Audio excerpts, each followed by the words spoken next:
Hello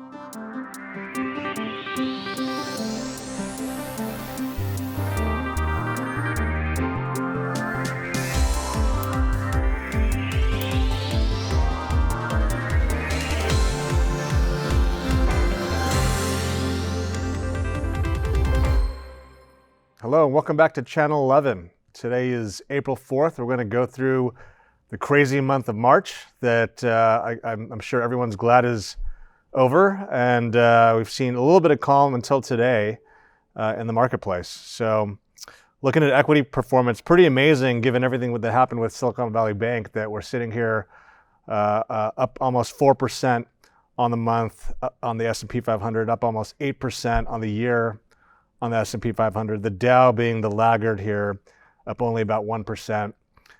Clearly a story of value having outperformed last year, and we've got growth making a huge comeback with the Nasdaq up 7 on the month and up 17% on the year now in the US.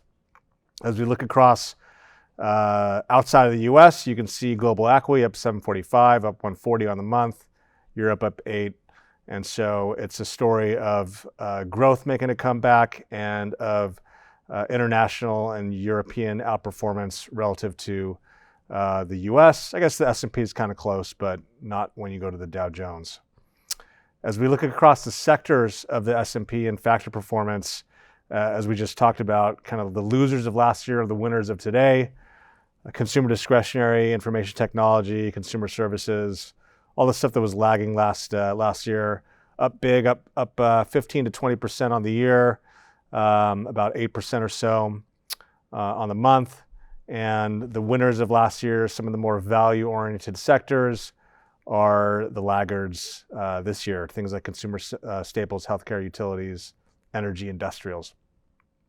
So growth doing better than value so far, as concerns of low growth get the market to seek out that growth. As we look at currency performance, the big story obviously being the dollar, with the Fed perhaps backing off, at least the market thinking the Fed's going to back off. The dollar has been weakening against other currencies, with European central banks still a little bit more aggressively talking about continuing the rate hiking process. Commodities as a basket, down on the year, down on the month. Bloomberg Commodity Index down a little over 6. Goldman Sachs Commodity Index down about 6 as well. This is now, I guess, a little stale. This is through March 31st, and we've seen a rebound in oil. So WTI may actually be slightly positive on the year, along with Brent. Really, the two big winners that stand out to me have been gold. Gold hitting up above 2,000. I had somebody ask me about gold today, and I said the last 2 times it broke up past 2,000. Didn't break out much, so I'm not too crazy bullish on gold here, given that it seems to have trouble getting past that 2,000 level, and copper obviously haven't done well so far this year. Fixed income, positive almost across the board except for CMBS, commercial mortgage-backed securities. Some concerns about commercial real estate coming to the forefront. Last year was concerns about residential housing. This year, concerns about commercial, and I think we'll talk about that a little bit later, but office space is definitely of concern, but I think there's other pockets of commercial real estate that we have less to worry about. Spreads have widened a lot on commercial mortgage-backed bonds, so it may be one of the more interesting opportunities that's out there. But here we see that March rates fell kind of across the curve as the market started repricing what the Fed was going to do. You can see year to date now, Treasury's up 3, agency mortgages up about 2.5. As we go into the securitized sector, in most sectors, the riskier parts of the market doing a little bit better. You can see in ABS, for example, AAA is up just under 2, but down the investment grade stack up 4. You go to CLOs, same story. AAA is up about 180. Triple B's a little bit riskier, up 250. Both IG and high yield neck and neck through March 31st, up about 3.5%. And bank loans up again. So bank loans, at least last year and this year so far, have been the place to be, having pretty decent returns in that rising rate environment last year. So positive returns across the board, +3 on the ag through March, and it's up even more in these next few days into going into April with rates falling. Now, this is again through March 31st. You can see that the 2-year ended at 4%, down 100 basis points or so from that 5% level we touched in the beginning of the month. 5-year down to 360. The 10-year got all the way up to about 406 or so. 350 at the end of the month, sitting at 333, and it is on the lower end of the trading range. It's kind of hard to see on this chart, just given the long dated scale of it. But the last 3 or 4 times that we've gone down to this 3.3 range on the 10-year, we haven't been able to break through. So we have services PMI coming in tomorrow, and I think that's going to be critical. If that comes in strong north of 50, rates probably bounce back higher. If that comes in weak, I think that could be maybe the nail in the coffin to break down through that 330 level on the 10-year Treasury yield. So important day tomorrow with that data. So here's the repricing we've seen this month. Pretty remarkable. We got everyone got super hawked up after all that kind of the positive prints that we saw early in the quarter. We had that hot jobs number. You had to bounce back in some of the PMI data, some of the retail sales data. You had an inflation print come in, not surprising to the downside. You had European inflation surprised to the upside, and away we went. We got all the way up to basically a terminal rate of 570. The market was on its way to thinking the Fed was going to go all the way to 6%. And now the market's basically saying it's a coin flip whether we hike or not at the next meeting. And so there's huge repricing. You can see looking at the market's expectations of the terminal rate here. Another way to look at it, which is also interesting, is the month-over-month change in the implied forward curve of Fed funds. So the top line is about a month ago, and you can see the market thought that we were going to get up to about kind of a 540 range there, and then start cutting towards the back half of the year, but still be at a 5% handle by January of next year. So basically unchanged as of where we are today with Fed funds, maybe 1 or 2 more hikes. And now you can see that the market's basically saying we're done, and by the end of the year, we actually might cut 75 basis points or so. And so big change in the market's expectations. I think a lot of it really has to do with the data. Last month, our big theme was, beware the noise. The data's noisy, and inflation numbers can be noisy. GDP is noisy. So you got to have to kind of look through the noise of the economic data, and things like leading economic indicators had been weak. And so our view was that long duration assets were going to be an interesting buy, meaning long duration treasuries. We got back up to 4%. We said we were in a buy zone. And looks like, at least for now, we were right. What I've been telling investors is don't get too cute here. If we get a backup in rates, if we bounce off, I know nobody wants to buy here at 330 on the 10-year. But if we do back up in rates, don't get too cute. I do not think we'll see 4% again. So to the extent we get back up towards 350, 375, 380, if we even get to 380, if you haven't been buying duration in your portfolios, it's probably time to do so. So my advice is don't get too cute on that front. So when the Fed cuts is typically, on average, it's cut 22 and a half weeks following the last rate hike of the cycle.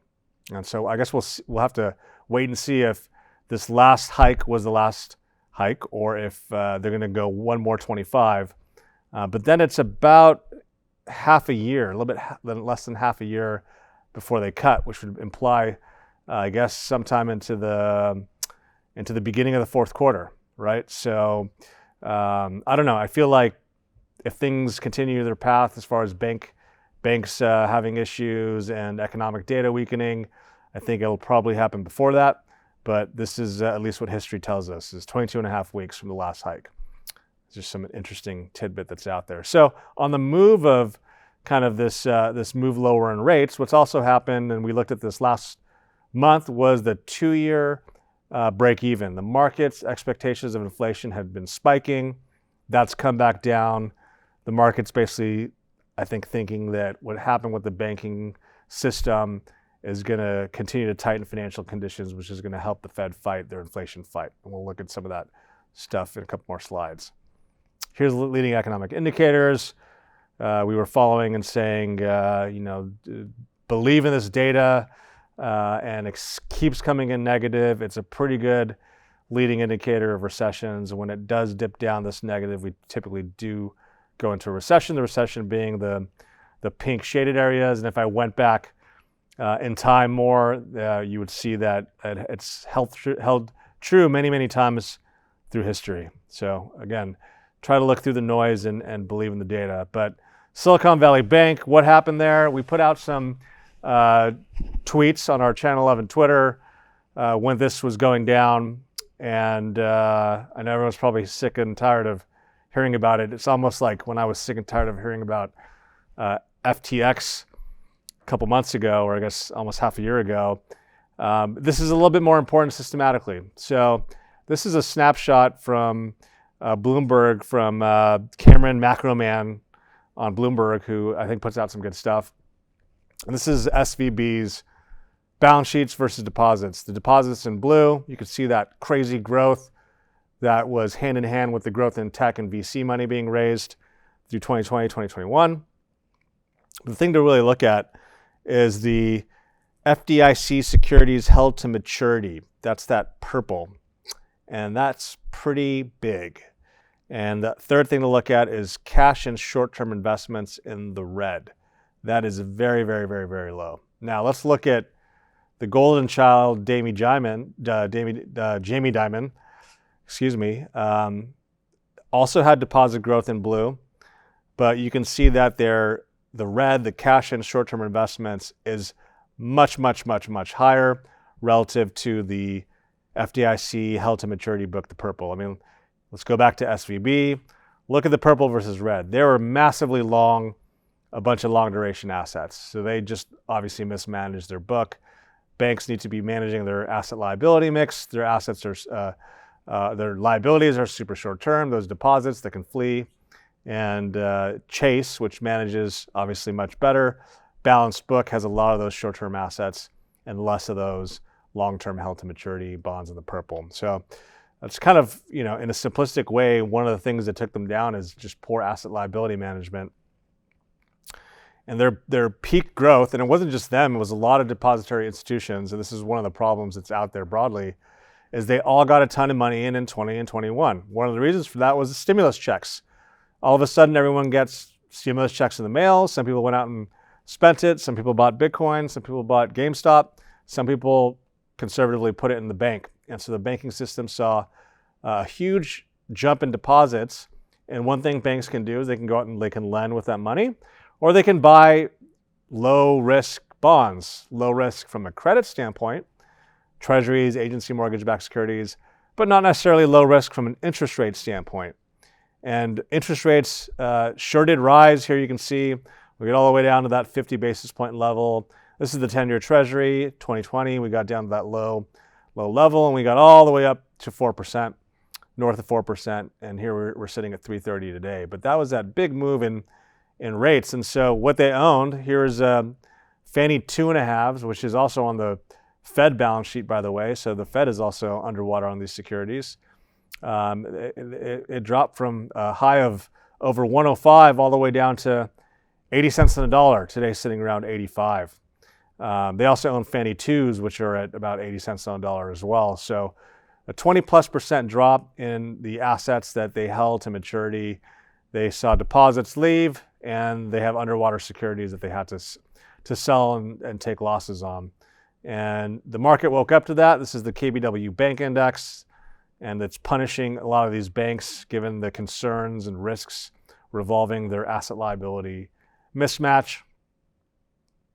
But what does this mean? What does this mean economically? So the first thing that came to my mind was that this problem is something that had already started happening a year ago. I have a good friend that covers one of the larger depository institutions out there. And as the Fed started raising rates last year, their cost of funding was rising. The carry on their long-term bonds was below their cost of funding. So they had a negative carry levered book. Not their entire book, but part of their book was in that situation. What really exacerbated the SVB situation was this deposit flight that had already started moving from savings to money markets sped up, and it sped up really dramatically. SVB was exacerbated because of all the VC money that was leaving. But the bigger risk to me systematically is like, will this stop? Will the deposits stop leaving the small banks for the big banks? Here you can see on the top are the small banks, and the deposits fell pretty dramatically after the SVB events. And it looks like they kind of went into some of the bigger banks. And as time is passing, they're also leaving the bigger banks and the smaller banks, and they're going into money markets, because money markets yield way more than savings accounts. I'm teaching a class at the university here, and I went onto Chase's website with my class, and I was describing this SVB situation, and I said, let's just look what Chase offers you. 1 basis point is what Chase was offering. So I'm not really surprised that money is fleeing into money markets. Here you can see deposits in the red, money markets I guess that's the blue line, just going parabolic. All right, so I think this is important to watch, because regional banks are big lenders to small business. They're also large lenders to the commercial real estate world. So if I'm a bank CFO or CEO and I'm worried about my deposits leaving, I'm going to do a couple things, but one of them for sure is going to be, I'm going to increase my credit quality. I'm probably going to decrease the amount that I'm going to lend out. And so on the margin, financial conditions have tightened more. I think you're going to see less lending coming out of these banks that are critical lenders to small business. Small business makes up something like 46% of employment in the US. So I think this event really turned me more bearish than I had been. I was probably one of the more kind of constructive portfolio managers on the economy prior to this event. I think this event was a big turning point. And the bond market's agreeing. That's why the bond market has come down so much in yield, right? Here's another look at money markets. Why I just put this on here was look at the green bars. That's the week over week changes. I mean, we haven't seen anything like this over the last couple of years.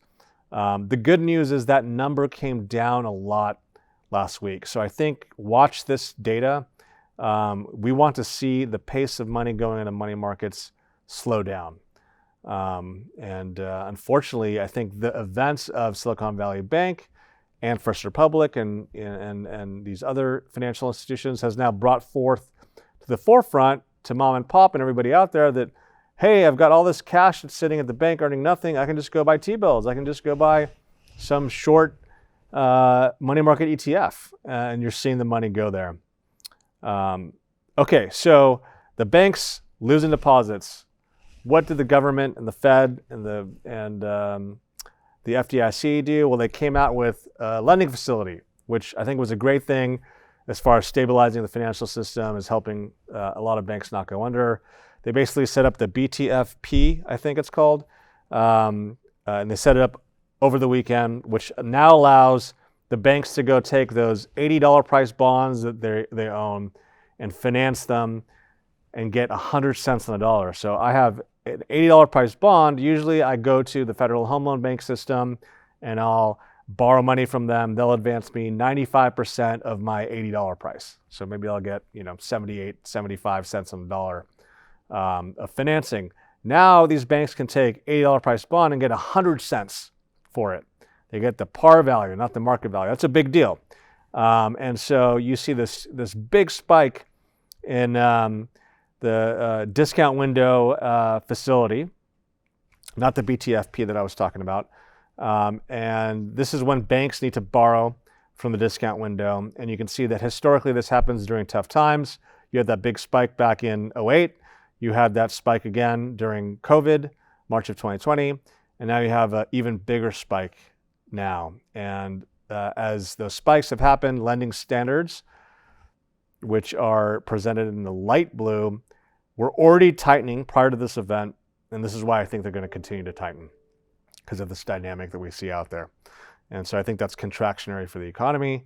That's why rates have started to fall. Tighter lending standards usually happen before times of economic stress. The lending standards are in the blue. corporate high yield default rate is in the gray with a 12-month lag.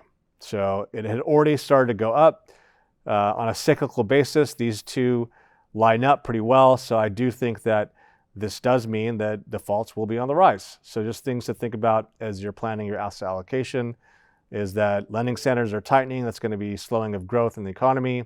And then that's going to probably mean that you'll see higher defaults in high yield. So I think that while spreads have widened a little bit on high yield, I think there's probably more to go on risky credit in general. I'm not trying to just pick on high yield and risky credit down the capital structure and securitized as well. Now, one of the things I've been watching pretty closely is the discount window borrowing. This is, you can see March 1st, barely any utilization, and then SVB happens, and you saw this big spike. This is stress of the banking system. This is the banks needing to borrow money. We need this number to come down for things to get better. It has started to come down. So I think keep a close eye out on this type of data, the utilization of the BTFP, the utilization of the discount window, the utilization of Federal Home Loan Bank financing, all those things in combination is these banks needing to finance. So this coming down is a positive thing. We need some more data to come out on this. So we'll see that in a little bit. But what's remarkable is all this borrowing has basically reversed about a third of quantitative tightening. So while we're still raising short-term rates over here, we've totally reversed a third of quantitative tightening of the Fed's balance sheet. And so that's starting to balloon again, but it's starting to come down as we just noticed. So it's just pretty remarkable that, we're talking about QT and here we are increasing the balance sheet. So for anybody that's out there that I've met with that didn't agree with me with the fact that I don't think the Fed was going to sell mortgage-backed securities off their balance sheet, they're adding them to their balance sheet. They're financing them. So they went the other way. So while I didn't predict that, I don't think they're anywhere close to selling MBS off their balance sheet at this point. Now, I know we just said all these negative things about banks, but one thing that we can say is that the banks definitely are in a better spot than they were in 2008 or even in the early 2000s. This shows you securities and loans and leases as a percentage of deposits. It has come down a lot. I mean, this is basically the leverage in the banking system. Not every bank looks like this. Obviously, SVB was on the more leveraged side, but broadly speaking, we are in a better spot than we were in 2001 and 2008. But I see where investors are coming from. CS, Credit Suisse had their last kind of investor symposium, and they were all apologies. And some investors came out and they're just like, how after having gone through the global financial crisis, like how did we end up here again with another bank going under with all the rules and regulations and supposed oversight? I think what will come out over the next weeks and months is that maybe the stress tests were not the right stress tests. And they were just thinking about what happened in 2008 and maybe not thinking about what happens when rates rise and how that could stress banks. So I guess we'll see how that comes out through time. All right, commercial real estate. The regional banks are big commercial lenders. This is the composition of commercial real estate debt in the marketplace. And the gray is the 2015 to 19 average, and today is the blue. So regional banks have become a larger part of the commercial real estate debt market. They're still less than a quarter. They're about 20, this looks like 23% or so of lending. National banks do about 15. These are kind of the bigger money center banks. And then the bond market,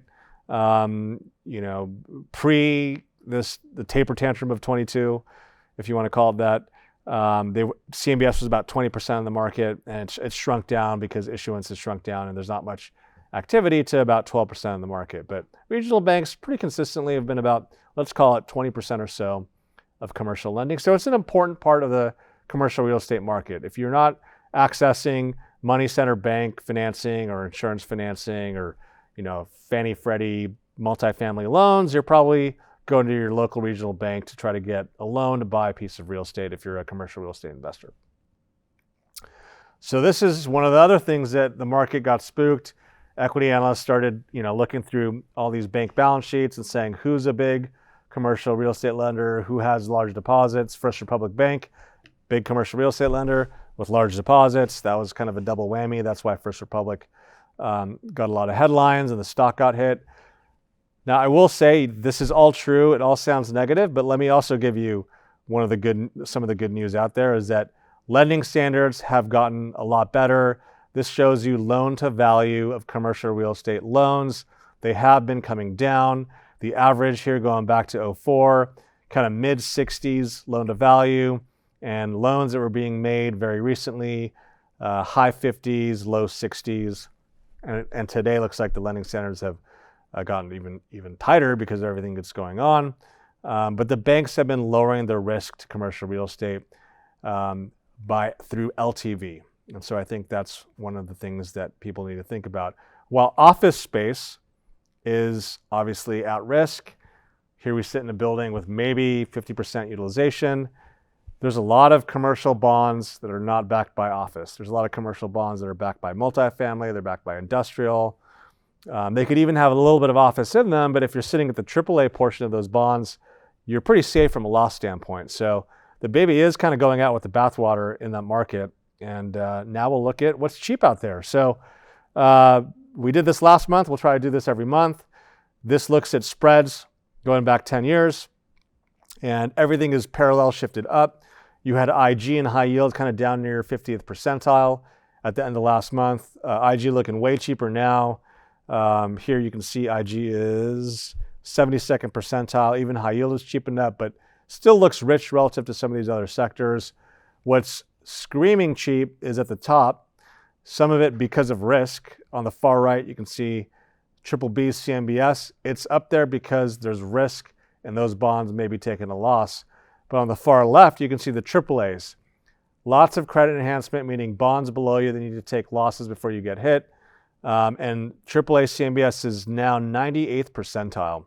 It's up there with agency mortgages, also 98th percentile, meaning spreads have only been wider on these two sectors 2% of the trading days over the last 10 years. And I think both those sectors are low credit risk and the spreads are really wide. We saw that agency MBS was interesting last month as well, and it's still up there. Interesting time to have exposure to those assets perhaps. Graphically looking at this, you can see that AAA CMBS spreads on the left-hand side blowing out. IG rallying back a little bit last couple of days until today, with risk assets off today. And on the right-hand side, looking at the riskier markets with CMBS, started blowing out even before SVB with concerns around office. So I think CMBS down the capital structure, obviously not without risk. But even in that market, you can find non-office related bonds that are just trading wider since office related assets are so wide as well. So I think of the sectors out there, it definitely will have volatility, but if you're thinking about long-term value, I think that the CMBS market is one of the cheaper parts of the market out there today. This is now going back through the GFC, thanks to popular demand. I show this 10-year slide and everybody says, well, what about the global financial crisis? Some of these indices did not exist during the GFC, so we narrow it down to indices that did exist through the GFC. CLOs and ABS get thrown out. CMBS is still around, albeit the index was a little different back then. And here on this metric, agency mortgages still looking really cheap, even going through the GFC. IG and high yield not looking as cheap, obviously, since the spreads blew out so wide during the GFC. So I don't think it's necessarily the best representation for some of these credit sectors, just because I just don't think that IG spreads are going back to 600. That was a very unique situation of illiquidity during the global financial crisis with banks, at risk.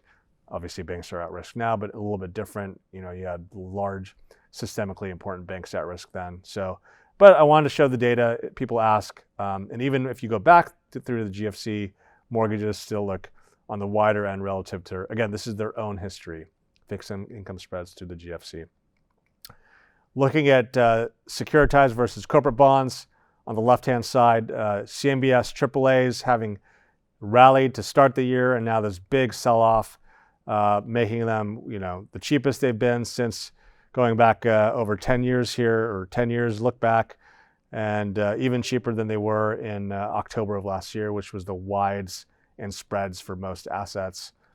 CLOs backing off a little bit here, but not as much as CMBS. On the bottom, same story. You can see those triple Bs and CMBS now very, very cheap relative to high yield, but for a reason. The risk, I think, in certain pockets of that market are probably more than if you just bought high yield as a basket. So there's a reason it's trading cheaper. Lastly, touching on equities, the what's cheap report on equities, looking at those relative CAPE ratios. The bottom 5 cheapest are discretionary, technology, financials, and real estate. The one that's the value trap, which has had the worst momentum, is communication services.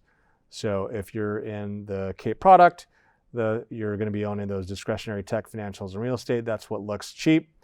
This is in the US. When we go to Europe, comm services is also the value trap that gets thrown out. And so the 4 cheapest sectors on that relative CAPE are in utilities, materials, discretionary, and staples right now. So the European CAPE has kept you out of financials. Unfortunately, the US CAPE financials were on the cheaper side then, and they've been getting hit through this SVB scenario. This is through February 28th. This is as of February 28th, what looked cheap. We'll update the March data next month. So hope this was informative. We walked through what's going on in the marketplace, some thoughts on SVB, some thoughts on what's going on with the borrowing at the discount window, the BTFT, what that means for lending, opportunities in, I think, commercial real estate and mortgages, and some thoughts on equity. So thanks, everyone. Good luck out there. We'll see what April brings us. Thanks.